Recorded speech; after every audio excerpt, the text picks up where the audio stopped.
Bonjour Sarah El Haïry. Bonjour. Vous êtes candidate MoDem aux législatives en Loire-Atlantique. Auparavant, vous étiez secrétaire d'État chargée de la jeunesse et de l'engagement. Déçue de ne pas être au gouvernement? Non, pas du tout. Alors, il y a toujours une émotion, je ne vais pas vous mentir. Le jour où tu fais une passation, il y a quelque chose qui se termine. Après, c'était la fin du quinquennat. J'ai eu la grande chance de faire le service civique européen, le service civique écologique, le service national universel qui va accompagner toute une jeunesse. Non, plutôt la sensation, en tout cas le sentiment du devoir accompli. En tout cas, une boucle a été bouclée. Et là, j'ai le plaisir d'avoir la confiance du président de la République pour faire campagne. Alors, le précédent gouvernement, il comptait 5 ministres MoDem. Il n'y en a plus que 2. Marc Fesneau et la secrétaire d'État chargée de la mer, Justine Bénin. Le MoDem a été mal servi. Vous savez, François Bayrou l'a dit lui-même, on n'est pas dans la culture ni de la tambouille, ni du chantage. C'est pas notre manière d'être, c'est pas notre manière de faire. Maintenant, ça a été également dit, c'est un premier gouvernement, il y aura certainement un élargissement et certainement François Bayrou, il a dit aussi hier sur BFM, il aurait été heureux que nous puissions être plus utiles. Mais bien sûr, mais on peut être utile partout. Et c'est moi qui vous le dis d'ailleurs. Parce que quand on est utile à l'Assemblée nationale. On a 101 candidats aujourd'hui qui partent sur le terrain pour apporter la majorité la plus forte et la plus grande au président de la République. Nous sommes loyaux, nous sommes exigeants, certes, mais surtout, je veux dire, on n'est pas dans la culture de « tu me donnes, je te donne ». C'est pas la manière de faire. C'est pas notre quand histoire. Même après les législatives. Rendez-vous pour le groupe le plus important, le plus fort pour soutenir notre projet, le projet du président de la République à l'Assemblée et certainement, nous l'espérons évidemment, une présence renforcée au sein du gouvernement. Elisabeth Borne l'a promis hier, il y aura de nouvelles nominations, elle l'a dit aux responsables de la majorité. Mais j'en suis ravie, d'autant plus que vous savez, ce gouvernement-là, je le connais, j'en connais une partie puisque c'était mes collègues sous le gouvernement de Jean Castex. Ils sont engagés. Ils sont motivés, ils ne lâchent rien et je les connais, donc, puisque c'est les miens. Si on vous demande d'en faire partie vous savez, ça dépend jamais de soi. Mais ça a été un énorme honneur. J'ai 33 ans, j'ai grandi au Maroc, je suis née à Romorantin, rien ne présageait à tout ça. Et pourtant, le rêve républicain, ou en tout cas le mérite, à force de persévérance, paye. J'ai une histoire d'engagé, d'abord syndicale, ensuite associatif, militante politique bien sûr.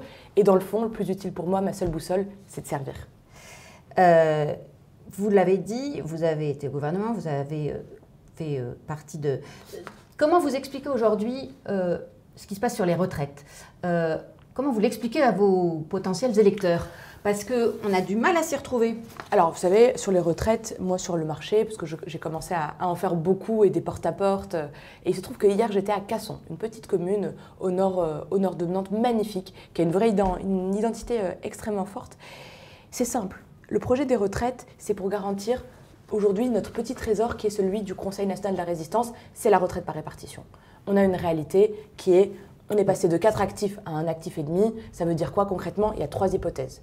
On baisse les pensions, c'est hors de question. On augmente les cotisations, c'est hors de question. Eh bien, on peut travailler à l'allongement de la durée de travail. Oui, mais on avait compris que ça serait l'âge légal. C'était même dit dans la campagne. Et maintenant, on parle d'allongement de la durée de cotisation. Où est la vérité? Eh bien, la vérité, elle sera dans le dialogue social. Je vous l'ai dit, je suis une ancienne responsable syndicale au sein de la CFTC. Le dialogue social, c'est pas une paille, c'est même la garantie et la nécessité qu'un projet comme celui-là crée l'adhésion du pays. Et vous savez, François Bayrou l'a dit lui-même. S'il faut aller jusqu'au référendum, on ira jusqu'au référendum. Mais on le sait, sur une réforme difficile, c'est tout de suite qu'il faut y aller. C'est pas tergiversé. C'est ni tergiversé, ni considérer qu'on n'ira pas tout de suite. C'est à partir de septembre, ça a été rappelé par Olivier Dussopt dès hier, mais surtout, il faut aller chercher la réforme la plus juste possible. Et pour ça, eh bien oui, il faut prendre le temps de la concertation avec les organes syndicaux, avec les parties prenantes. Il y a la question du chômage des seniors, il y a la question de la rémunération des fins de carrière, il y a la question des aidants, il y a la question aussi de la pénibilité. Ben vous savez, moi je crois que oui, s'il faut prendre quelques mois, mais le message, il est dans la méthode. Le message, il est clair, nous voulons sauver absolument la retraite par répartition, absolument la réforme par répartition. On veut protéger les plus vulnérables, on veut augmenter les plus petites retraites à au minimum 1 100 €. C'est une énorme avancée. Et dans la tourmente, le gouvernement aussi, par ricochet. Comment fixer des règles claires?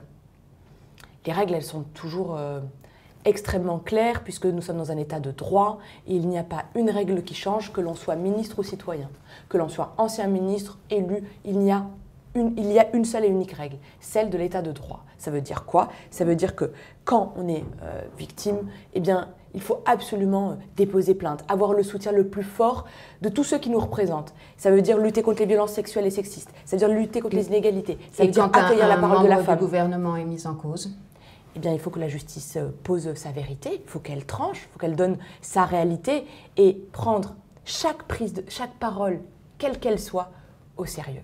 Et c'est pour ça que... Donc aussi bien la parole des Jamie Abad que celle des femmes qui se déclarent victimes. Mais bien sûr. Vous savez, moi je suis ni procureur de la République, la justice. La justice est le seul arbitre. Oui, il n'y a pas de règles gouvernementales à adopter, à clarifier. Exemplarité est tranchée par la justice. Parce que ça dit la valeur de la parole, d'une parole qui s'ouvre.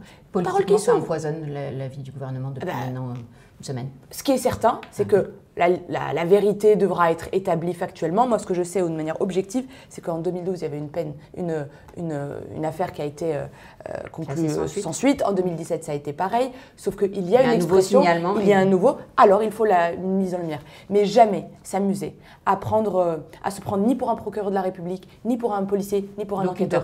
Donc, je ne commente jamais. Donc il ne doit pas démissionner pour le moment. Ah, moi je pense que la justice devra mettre en lumière. Et d'ailleurs, Elisabeth Borne a été assez claire. Elle a dit, si la justice est saisie, s'il y a des informations nouvelles, alors on en tirera toutes les conséquences.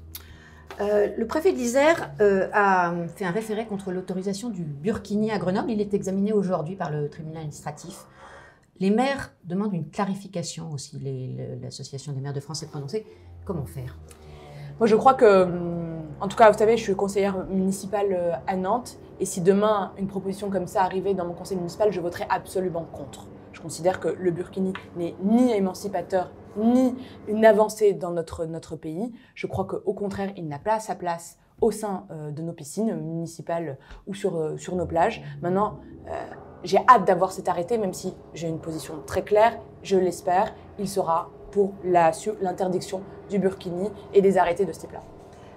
C'est pas si simple. Ce n'est pas si simple, puisque la question qui se pose, pour être encore plus explicite, parce que j'ai beaucoup travaillé. travaillé... Est-ce qu'il faut être sur l'hygiène et la sécurité? Est-ce qu'il faut être sur une question de principe, de vivre ensemble, de comment... Ce sont les juristes qui poseront l'écriture, on va dire, étayée, plus légale. Moi, ce que je sais, et fondamentalement ce que je crois, c'est qu'il ne faut pas aller mettre des coups de canif dans des équilibres d'égalité entre les hommes et les femmes. Et je considère que le burkini, aujourd'hui, c'est un recul pour le droit des femmes. C'est une instrumentalisation politique aussi? Je pense. Moi, je suis pas naïve. Je vois un calendrier politique particulier. Il se trouve que le maire de Grenoble choisit un moment très particulier pour relancer ce débat-là. Je trouve que ça fracture, ça ne crée pas d'unité dans le pays, alors même que nous avons besoin de nouveaux progrès, nous avons besoin d'apaisement, nous avons besoin de dialogue, nous avons besoin de rassemblement, et c'est certainement pas en allant créer la polémique qu'on y arrive. Vous êtes effectivement une fervente défenseur de la laïcité, vous avez travaillé avec Jean-Michel Blanquer. Comment vous interprétez la nomination de Pape Ndiaye ? Moi, je suis très fière du travail qu'on a fait avec Jean-Michel Blanquer, le Vademecum de la laïcité, le service national universel, grand défenseur et grand projet qui mènera, je pense, une jeunesse à avoir conscience de ce trésor qu'est la laïcité. L'arrivée de Pape Ndiaye, pour moi, je la vois comme finalement une nouvelle, peut-être, méthode dans la manière de travailler. Un virage à 180 degrés. Non, la méthode peut être nouvelle parce que ce n'est pas c'est pas les mêmes hommes, ce n'est pas les mêmes histoires, ça c'est certain. Mais j'y vois aussi peut-être une chance, un élan, pour une raison toute simple, c'est qu'il portera le projet du président de la République. Et c'est ça, en réalité, l'essentiel même. J'ai eu une passation avec lui. Avec également Jean-Michel Blanquer. J'ai posé nos priorités, nos projets, l'importance que je donnais évidemment au service national universel. Mais le message qui est envoyé, il est quand même pas simple. Le message, il est celui d'un pur produit de l'école républicaine, celui qui s'est élevé par l'école. Mais aussi quelqu'un qui a eu des propos en tant qu'universitaire et historien, mais qui peuvent prêter peuvent être sujets à caution, qui peuvent être interprétés comme une porte ouverte vers des thèses des colonialistes. Enfin. Dès le moment où il est arrivé sur le perron, ça faisait pas 3 minutes qu'il était là et qu'on était en train de l'accueillir, qu'il était qualifié de 15, 16, 17 qualificatifs. Moi, ce que je crois, alors, c'est des preuves, c'est des actes. Premier déplacement de Pape Ndiaye, il est à Conflans-Sainte-Honorine, dans l'école de Samuel Paty, où il y a eu ce drame et cet acte terroriste. Il faut rappeler les choses telles qu'elles sont. Donc le symbole est fort. Exactement. Et maintenant, ce que j'attends de voir, c'est évidemment la suite, des actes forts, des propositions fortes. Il a parlé de république, il a parlé de nation unie lors de sa passion. Moi, ça me bat au cœur parce que fondamentalement, j'aime la France, j'aime la République et ça se défend. Merci Sarah El Haïry.